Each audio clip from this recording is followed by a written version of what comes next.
الحمدللہ رب العالمین والصلاة والسلام علی سید الانبیاء والمرسلین اما بعد فاعوذ باللہ من الشیطان الرجیم بسم اللہ الرحمن الرحیم۔ الحمدللہ الہادی پروگرام میں آپ کو معلوم ہے کہ ہم کسی ایک موضوع کا انتخاب کرنے کے بعد اس سے تعلق رکھنے والی اس سے متعلقہ آیات کا ترجمہ اور تفسیر آپ کی خدمت میں بالتفصیل عرض کرتے ہیں، اور چونکہ ہمارا مقصود اصلاح اور تربیت ہے تو وہ تمام پہلو جو اصلاح اور تربیت سے تعلق رکھنے والے ہیں ہم ان پر سیر حاصل کلام کرنے کی کوشش کرتے ہیں۔ اور میری اکثر یہ خواہش ہوتی ہے اور ہونی بھی چاہیے کہ جب آپ اپنا قیمتی وقت نکال کر ہمارے سامنے بیٹھتے ہیں 20 منٹ 25 منٹ، تو وہ ضائع نہ جائے، وہ بیکار نہ جائے، اس میں کچھ نہ کچھ سیکھنے کو ملے، آپ ایک اچھی سوچ ایک اچھی فکر لے کر اٹھیں۔ اگر ہماری کچھ غلط فہمیاں ہیں، کچھ غلطیاں ہیں، کچھ نادانیاں ہیں تو ہمیں ان پر اطلاع حاصل ہو، اور پھر ان غلطیوں کو، ان خطاؤں کو خود سے کس طرح دور رکھنا چاہیے، کیسے اپنی ان کے مقابلے میں حفاظت کرنی چاہیے، یہ بھی ہم طریقے آپ کی خدمت میں قرآن و حدیث کی روشنی میں عرض کرتے ہیں، جس سے یقیناً بہت بڑا فائدہ متوقع ہے۔ آپ کو معلوم ہے کہ ابھی ہم پہلے والدین کے حقوق کے بارے میں کلام کر رہے تھے۔ اللہ تبارک و تعالی نے کئی مقامات پہ والدین کے بارے میں، ان کی عظمت کے بارے میں، حقوق کے بارے میں کلام فرمایا، اور اس کے بعد اب ہم نے اولاد کا موضوع لیا تھا کہ اللہ تعالی نے اولاد کے بارے میں کیا کچھ ارشاد فرمایا ہے۔ تو ایک مشہور آیت تو میں نے آپ کی خدمت میں عرض کی تھی کہ جس میں اللہ تبارک و تعالی نے ارشاد فرمایا کہ یا ایھا الذین آمنوا قوا انفسکم واہلکم نارا وقودھا الناس والحجارہ، اے ایمان والو اپنے آپ کو اور اپنے گھر والوں کو جہنم کی اس آگ سے بچاؤ جس کا ایندھن آدمی اور پتھر ہے۔ اور اس میں آپ کو سمجھایا تھا کہ یہ اصل میں گھر کے سرپرست سے خطاب کرتے ہوئے اسے اپنی ذات کو بھی اور اپنے گھر والوں کو بھی جہنم کی آگ سے بچانے کا حکم دیا گیا ہے۔ اپنے آپ کو بچانے کا مطلب کہ انسان علم دین سیکھے، نیکیاں کرے، جو عبادات اس پہ فرض واجب ہیں، جو چیزیں سنت مؤکدہ ہیں انہیں پورا کرے خاص طور پر، اور جو حرام ہیں، مکروہ تحریمی ہیں، اساءت کے درجے میں ہیں، ان کو چھوڑے۔ اس کے بعد اور موقع ملے تو نوافل اور مستحبات پر بھی عمل کرے، اور اسی طریقے سے اپنے گھر والوں کو علم دین سکھائے، انہیں گناہوں سے بچائے، گناہوں سے بچنے کا حکم دے، نیکی کا حکم دے، عبادات پہ استقامت دلوانے کی کوشش کرے۔ جب ایک شخص اپنے بارے میں بھی یہ کوشش کر رہا ہوگا اور اپنے گھر والوں کے بارے میں بھی مخلصانہ اللہ تبارک و تعالیٰ کی مدد سے کوشش جاری رکھے گا تو انشاءاللہ نہ صرف یہ جہنم کی آگ سے بچے گا بلکہ گھر والے بھی اللہ تبارک و تعالیٰ کے کرم سے حفاظت میں رہیں گے۔ اس کے بعد اب جو یہ آیت سورہ طٰہٰ کی آیت نمبر 132 میں آپ کی خدمت میں عرض کر رہا ہوں، اس میں اللہ تبارک و تعالیٰ نے گھر کے سرپرست کو ایک حکم دیا ہے، خود اس کی ذات کے بارے میں بھی اور اس کے اولاد کے بارے میں بھی، اور پھر وعدہ فرمایا ہے۔ اور یہ اس سے پہلے کہ میں آیت عرض کروں، اس میں گویا کہ اشارہ کر دیا گیا ہے، جیسے ہمارے بعض بھائی ہوتے ہیں، انہیں تلقین کی جاتی ہے کہ یار آپ نماز پڑھیں، درس قرآن میں شرکت کریں، اپنی اولاد کی دینی تربیت کریں۔ وہ کہتے ہیں کہ جی ہمیں ٹائم ہی نہیں ملتا، صبح سے شام تک اتنے مصروف ہوتے ہیں، کیا کریں، صبح جاتے ہیں شام کو آتے ہیں، تو اس میں بچوں کی دنیاوی پڑھائی دیکھیں، دینی پڑھائی دیکھیں، تو ہمیں اتنا ٹائم نہیں ملتا ہے کہ ہم بچوں کو دین سکھا سکیں یا ان کو عبادات کا حکم دے سکیں، ہم تو باہر ہوتے ہیں۔ اور پھر ان کی زبان پہ ایک جملہ آتا ہے کہ بیوی بچوں کے لیے جی کمانا بھی تو عبادت ہے نا، اور ہم اس عبادت میں مشغول ہیں۔ تو یہ اس کا تو انکار نہیں ہے کہ اپنے بیوی بچوں کو رزق حلال کما کر کھلانا یہ بہت بڑی عبادت ہے، اور اس پر بہت ثواب کا ترتب ہے۔ نبی کریم صلی اللہ علیہ وسلم کا فرمان ذی شان ہے کہ انسان کو سب سے زیادہ اس صدقے کا ثواب ملتا ہے جو وہ اپنے گھر والوں پر کرتا ہے۔ صدقے کا مطلب ہوتا ہے ثواب کی غرض سے اللہ تبارک و تعالیٰ کے راستے میں کچھ خرچ کرنا، یہ صدقہ ہے۔ تو اگر آپ اپنے گھر والوں کو بھی رزق حلال سے اللہ تبارک و تعالیٰ کی رضا اور حصول ثواب کی غرض سے کھلا رہے پلا رہے ہیں، بیوی پہ خرچ کر رہے ہیں، بچوں پہ خرچ کر رہے ہیں، یہ بھی صدقہ ہے اور ثواب ملے گا۔ تو اس کا تو انکار نہیں ہے، لیکن یہ جو ایک جملہ ہے کہ جی بیوی بچوں کے لیے کمانا بھی تو عبادت ہے، تو یہ بھی ہوتا تو بہت اچھی بات تھی، لیکن ہم اس کو ہی بنا دیتے ہیں۔ بیوی بچوں کے لیے کمانا ہی عبادت ہے، بھی ہم وہاں پر استعمال کرتے ہیں جہاں کچھ اور چیز بھی ہوتی ہے، اور ہی وہاں استعمال کیا جاتا ہے جہاں کچھ اور نہیں۔ آپ کیا کھائیں گے؟ میں صرف روٹی ہی کھاؤں گا، تو اس کا مطلب اور کچھ نہیں۔ اور اگر کوئی کہے کہ میں روٹی بھی کھاؤں گا، اس کا مطلب ہے کچھ اور بھی کھانا چاہتا ہے۔ تو اب یہاں پہ جملہ تو یہ بولتے ہیں جی کمانا بھی تو عبادت ہے، تو ٹھیک ہے، تو آپ خود اقرار کر رہے ہیں کہ بیوی بچوں کے لیے کمانا بھی عبادت ہے، تو اس کا مطلب ہے کچھ اور بھی عبادات ہیں، کچھ اور بھی آپ پہ ذمہ داریاں ہیں، کچھ اور بھی مسائل ہیں، لیکن ہم شاید یہ سمجھتے ہیں، اس بھی کو ہی بنا دیتے ہیں کہ بیوی بچوں کے لیے کمانا ہی عبادت ہے، تبھی تو ہم کسی اور چیز کی طرف توجہ نہیں کرتے، کسی اور شے کی طرف متوجہ نہیں ہوتے۔ بہرحال اس کا ہم انکار نہیں کریں گے، جیسے ہمارے پاکستان کے حالات ہیں اور اس وقت خصوصاً ہمارے کراچی کے حالات ہیں کہ ایک غریب آدمی بیچارہ صبح نکلتا ہے، شام کو گھر میں گھستا ہے، اور بعض ہزارہا ایسے گھر ہیں جس میں روزانہ کماتے ہیں، روزانہ کھاتے ہیں۔ اس کا تو انکار نہیں ہے کہ واقعی بیوی بچوں کے لیے اگر وہ آدمی کمانے کے لیے باہر نہ جائے تو بچے فاقہ کریں گے، بھوکے مر جائیں گے۔ لیکن دیکھیں ہمارے رب کریم نے اس آیت کریمہ میں یہی سمجھایا ہے اور یہی ارشاد فرمایا ہے کہ انسان کو چاہیے کہ وہ بیوی بچوں کے لیے کسب معاش کے ساتھ ساتھ اپنی دیگر ذمہ داریوں کا بھی خیال رکھے، اور یہ سمجھ کر رکھے کہ ایسا نہیں ہوگا کہ اگر آپ میدان محشر میں پہنچیں اور یہ عذر پیش کریں کہ اللہ تعالیٰ مجھے ٹائم نہیں ملا تھا کہ میں بچوں کو دین سکھاتا،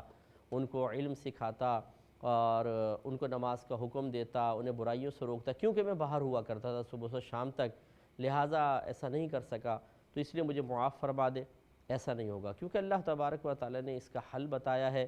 اللہ تعالیٰ نے اس کے بارے میں واضح طور پہ احکامات ارشاد فرمائے ہیں، اور جب کسی ایک شے کے بارے میں واضح طور پہ کوئی حکم آ جائے تو پھر ہم اس کو ترک کرنے کے سلسلے میں کوئی بھی عذر اور بہانہ پیش کریں گے، وہ قابل قبول نہیں ہوگا۔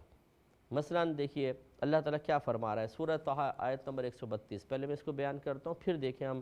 اس پہ توجہ کرتے ہیں۔ جو مسئلہ میں آپ کی خدمت میں عرض کر رہا ہوں، سمجھانے کی کوشش کر رہا ہوں، اللہ تعالیٰ فرماتا ہے کہ وَأْمُرْ أَهْلَكَ بِالصَّلَاةِ وَاصْطَبِرْ عَلَيْهَا، اپنے گھر والوں کو نماز کا حکم دے۔ یہ گھر کے سرپرست سے خطاب ہے، گویا کہ اے گھر کے سرپرست اپنے گھر والوں کو نماز کا حکم دے، وَاصْطَبِرْ عَلَيْهَا، اور خود بھی اس پر ثابت قدم رہے، یعنی خود بھی پابندی کے ساتھ نماز پڑھو۔ لَا نَسْأَلُكَ رِزْقًا، ہم تم سے رزق کا سوال نہیں کرتے ہیں، نَحْنُ نَرْزُقُكَ، رزق تو ہم تمہیں عطا فرمائیں گے۔ وَالْعَاقِبَةُ لِلتَّقْوَىٰ، اور انجام کی بہتری تقوی کے لیے ہے، یعنی جو تقوی پرہیزگاری اختیار کرے گا آخرت کا بہترین انجام اس کو حاصل ہوگا۔ تو لہٰذا یہ دیکھیں معلوم ہوا اللہ تعالیٰ فرما رہا ہے کہ اپنے گھر والوں کو نماز کا حکم دو اور خود بھی اس پہ ثابت قدم رہو۔ اس آیت میں صرف نماز کا حکم ذکر کیا گیا ہے، لیکن اس کا مطلب یہ نہیں ہے کہ صرف نماز کا حکم، مراد یہی ہے کہ جو چیزیں فرض ہیں، جو لازم ہیں، اپنے گھر والوں کو اس کا حکم دو اور خود بھی اس پہ ثابت قدم رہو۔ اور پھر کتنا نفیس جملہ ہے کہ ہم تم سے رزق کا سوال نہیں کرتے، رزق تو ہم تمہیں عطا فرمائیں گے۔ اب اس کا مطلب یہ ہوا کہ کسب معاش تو چونکہ نبی کریم صلی اللہ علیہ وسلم نے تلاش رزق کا حکم دیا ہے، خود بھی نبی کریم صلی اللہ علیہ وسلم نے پہلے تجارت فرمائی اور پھر ارشاد فرمایا کہ اللہ تعالیٰ نے میری روزی نیزے کے سائے میں رکھ دی ہے، یعنی جو مال غنیمت میں آتا تھا نبی کریم صلی اللہ علیہ وسلم کے لیے اس کا 5واں حصہ ہوا کرتا تھا، اس میں بھی پھر 5 حصے تھے بہرحال، لیکن آپ کے لیے یہ معاملہ تھا۔ صحابہ کرام علیہم الرضوان کسب معاش کرتے رہے ہیں،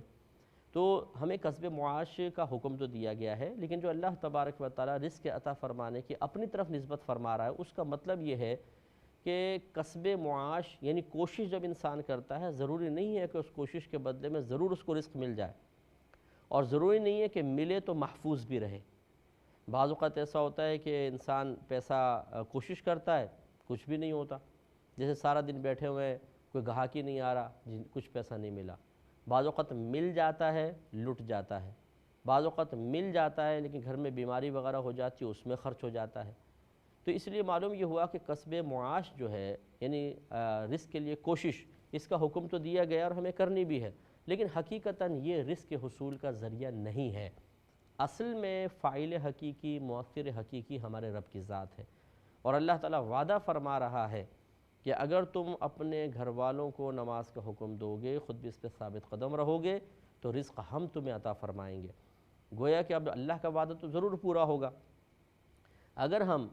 اپنے آپ کو نیکیوں پہ استقامت پذیر رکھیں، گھر والوں کو استقامت کی طرف مائل کریں، نیکی کا حکم دیں، برائی سے روکیں، خصوصاً نماز کا حکم دیں، تو اللہ تبارک و تعالیٰ غیب سے رزق کے دروازے کھولے گا اور ہمیں مختلف ذرائع سے رزق حاصل ہوگا۔ لیکن مسئلہ یہ ہے کہ اگر ایک نتھو پتھو ہم سے وعدہ کر لیتا ہے، جو کبھی جھوٹ نہیں بولتا ہے، یار کل میں تمہیں یہ دے دوں گا، کل میں تمہیں نوکری دلوا دوں گا، کل میں تمہیں تھوڑے سے پیسے دے دوں گا، تو اس کے وعدے پر اتنا اعتماد ہوتا ہے کہ دل کو اطمینان ہو جاتا ہے، ذہن پرسکون ہو جاتا ہے، اور ہم اس کے وعدے پر اعتماد کرتے ہوئے بہت سارے جیسا اس کا تقاضا ہوتا ہے ویسا عمل کرنا شروع کر دیتے ہیں۔ لیکن اللہ تبارک و تعالیٰ جو اپنے کبھی وعدے کا خلاف نہیں کرتا، اس کے وعدے سننے کے بعد ہمارے دل پر اتنا اثر نہیں ہوتا۔ وجہ اس کی یہی ہے کہ شیطان نے ہمارے دل کو جکڑا ہوا ہے۔ اگر کسی کو یہ کہیں کہ جی آپ نماز کا حکم دیں، خود بھی ثابت قدم رہے، اللہ تعالیٰ آپ کو رزق عطا فرمائے گا، تو اس کو تھوڑا سا شاید اگرچہ وہ زبان سے نہیں کہے گا اور دل سے بھی انکار نہیں کرے گا، لیکن جو یقینی کیفیت ہمارے قلب پہ طاری ہونی چاہیے وہ نہیں ہوگی، اس میں تھوڑا سا کمزور پن نظر آئے گا، کمزوری نظر آئے گی۔ ہم یہ سمجھتے ہیں کہ نہیں، ذاتی کوشش سے جو کمائیں گے تو کچھ ملے گا ورنہ نہیں ملے گا۔ تو اللہ تبارک و تعالیٰ نے اولاد کے سلسلے میں جو والدین کو حکم فرما دیا، اس پر ہمیں توجہ کرنی چاہیے۔ اب ایسے والدین کے لیے کہ جو یہ کہتے ہیں کہ جی ہم بہت زیادہ مصروف ہوتے ہیں، اپنے بچے کی تربیت نہیں کر پاتے، تو کس نے یہ کہا ہے کہ آپ بیٹھ کر انہیں سبق سکھائیں، آپ بیٹھ کے کتابیں پڑھائیں؟ یہ تو شاید کروڑوں میں سے کوئی ایک والد بھی نہیں کرتا ہوگا۔ حکم یہ ہے کہ آپ ان کے لیے اسباب بنائیں، ذرائع مقرر کریں۔ مثال کے طور پہ جیسے ایک تو چینلز، جو دینی چینلز آ رہے ہیں، ان میں وہ پروگرام جن میں کچھ سیکھنے کو ملتا ہے،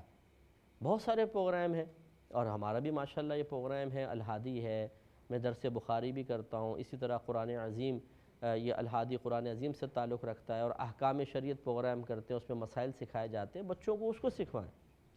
اسی طریقے سے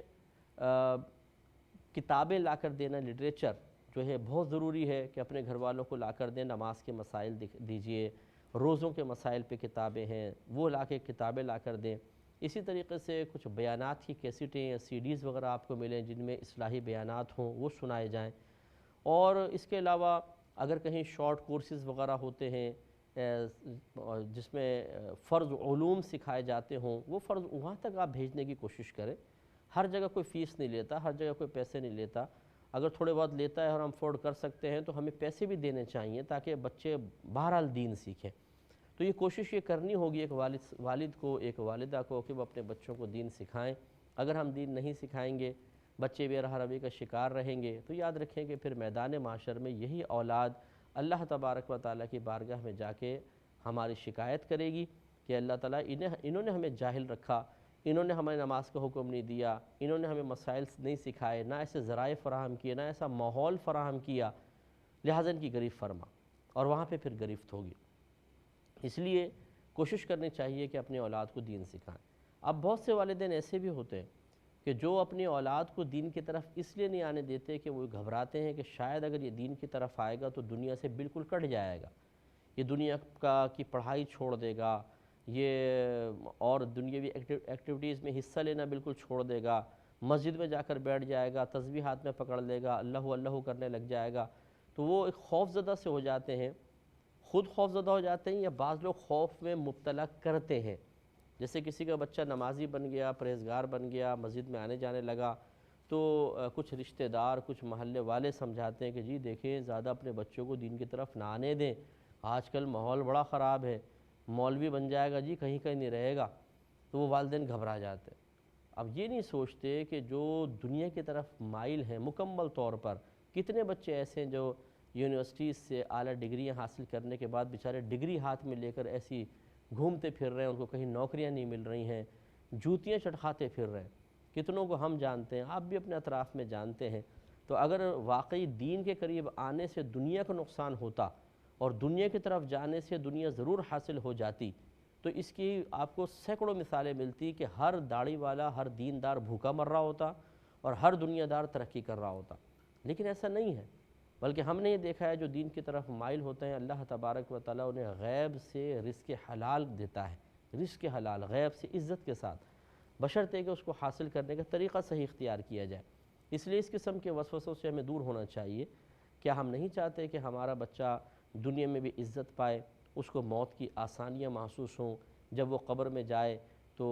عذاب قبر سے نجات پائے، منکر نکیر کے سوالات کے جوابات میں ثابت قدم رہے، اس کی قبر جنت کے باغوں میں سے ایک باغ بن جائے، تا حد نکاح اس کی قبر کو وسیع کر دیا جائے، اور میدان محشر میں عزت پا کر وہ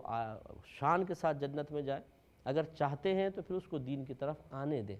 اس میں کوئی دنیا کا نقصان نہیں ہوگا۔ اللہ تبارک و تعالیٰ سے دعا ہے کہ جو کچھ باتیں ہم نے سنی اس پر اللہ تعالیٰ مجھے بھی اور آپ کو بھی عمل پیرا ہونے کی توفیق عطا فرمائے، آمین۔ وآخر دعوانا ان